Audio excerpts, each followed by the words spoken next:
Evening Incense. This is the brief on Numbers chapter 13 and the true voice of faith.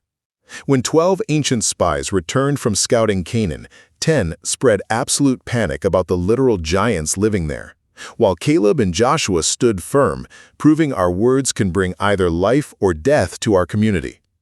Let's dive into 3 takeaways on choosing conviction over fear. First, let's talk about real faith versus blind optimism. Caleb didn't just deny the facts. He looked straight at those walled cities, totally admitted the danger, but knew his trust in Yahweh was simply bigger. Does having faith mean pretending the narrow way is easy? No way. True faith isn't wearing a blindfold to ignore the giants. It's using a magnifying glass on God's promises instead of your problems. Second, let's look at the urgency of immediate obedience.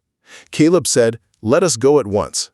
So why do we constantly disguise our fear as caution? Saying, wait, or maybe later, just gives fear the time it needs to grow into outright rebellion.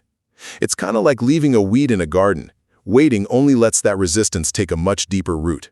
Third, we see the power of quieting panic, along with the crazy irony of unbelief. A faithful leader quiets anxiety rather than multiplying it.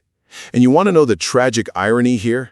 Those 10 spies were literally holding the physical fruits of God's goodness, massive grapes and figs, while speaking pure fear. Are we carrying proof of God's goodness right in our own hands while complaining the future is impossible? Ultimately, believers are called to be voices of trust that quiet panic, act immediately, and rely fully on Yahweh's strength.